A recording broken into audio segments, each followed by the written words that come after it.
savez dans quel département nous sommes ici? Seine-et-Oise? Et vous savez que ça va changer de nom? Ben non.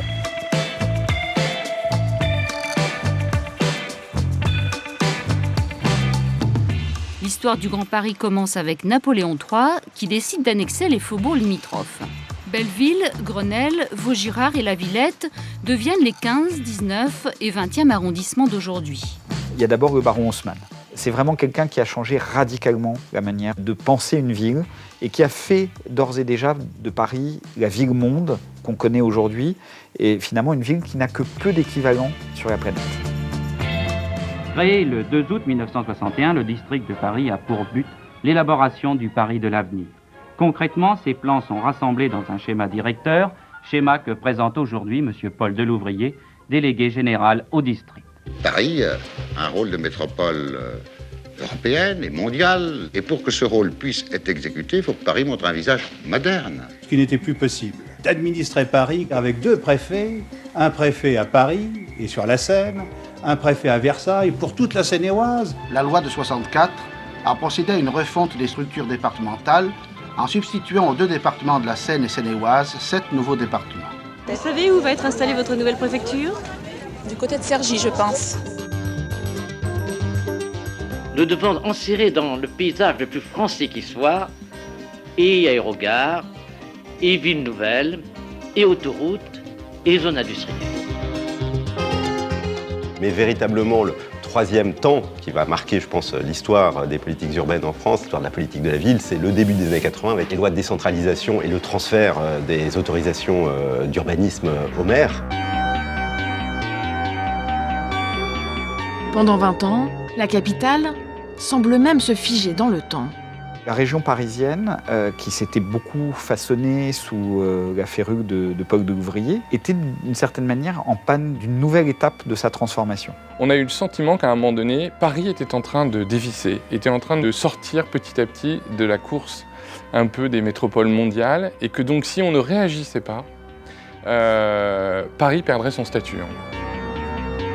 Ce qui a lancé vraiment le Grand Paris, alors c'est bien sûr d'abord la vision de Nicolas Sarkozy, alors même que ce n'était pas un sujet de campagne. Cette réflexion ne doit pas être engagée d'abord sous l'angle des institutions, sous l'angle de la gouvernance, mais pardon peut-être de vous surprendre, mais sur l'angle de l'urbanisme, sous l'angle de l'architecture, de la sociabilité, de la convivialité, de la qualité de vie, de la place de l'homme dans la ville. Je veux faire de ce chantier le laboratoire de la modernité humaine. Le président de la République a inscrit le Grand Paris au menu de son nouveau gouvernement. Il a nommé hier le député des Yvelines, Christian Blanc, au poste de secrétaire d'État chargé du développement de la région capitale. Christian Blanc ou les mystères du Grand Paris. Depuis 1 an, c'est le feuilleton politico-francilien et Christian Blanc a retenu les leçons des maîtres du genre. Il entretient le suspense. Je me rappelle encore de sa directrice de la communication qui, tous les mardis, convoquait les journalistes pour un repas de presse et de mardi en mardi, elle leur disait qu'elle n'avait rien à leur dire. Les maires disent ouvertement on est hostile au Grand Paris. Qu'est-ce que ça vous inspire ? Écoutez, on ne peut être hostile qu'à quelque chose que l'on connaît. Au-delà de l'anecdote, il a réussi à poser, à construire une vision qui est encore totalement pertinente 15 ans après et une crise du Covid plus tard. Au programme, doublement du nombre de logements construits par an, des tours et des pavillons agrandis. Objectif, unifier la capitale et sa banlieue en une seule métropole agréable pour tous. Le Grand Paris commence. Voilà, c'est une bonne nouvelle et je trouve que c'est formidable qu'il y ait tout le monde.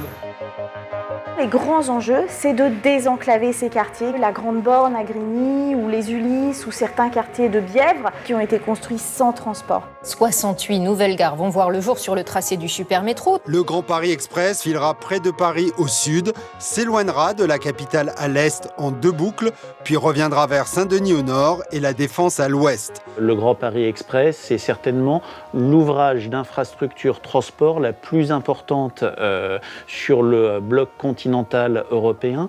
Et donc, ça a été l'occasion de relancer, de recréer une dynamique urbaine d'un côté, mais également d'aménagement général. C'est 68 gares, c'est un super métro, c'est arriver à remailler, à réoxygéner la région. De quoi transformer la vie des salariés et des entreprises voisines, comme ici Gare des Ardoines, à Vitry.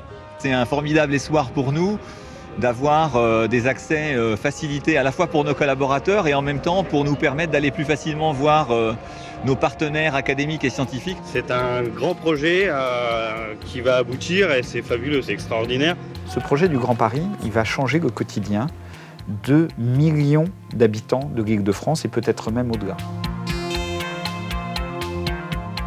Nous sommes dans une métropole où de vieilles habitudes ont été prises entre des territoires plus nantis et des territoires moins riches, plus précaires. Je pense que l'aménagement public est le bon outil pour solidariser les territoires.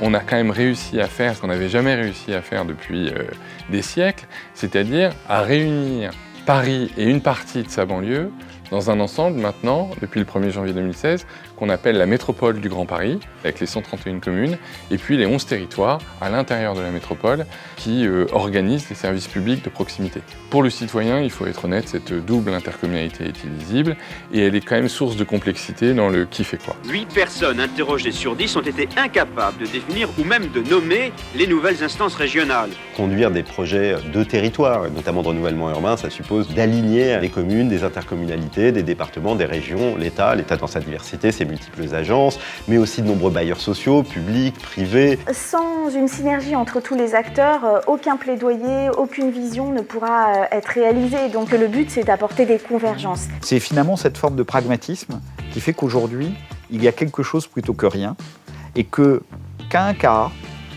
même ce Grand Paris politique est en train de se construire et de se poser. Je pense qu'on aura gagné quand on dira plus qu'on habite dans la Seine-Saint-Denis, mais qu'on habite dans le Grand Paris. Le Grand Paris, c'est est-ce que la France, au travers de sa métropole capitale, est encore capable d'avoir de grandes ambitions, est encore capable de vouloir porter une transformation de société, est encore capable de vouloir rayonner à l'international, d'avoir une vision, une volonté politique pour le pays et pour le développement de notre région.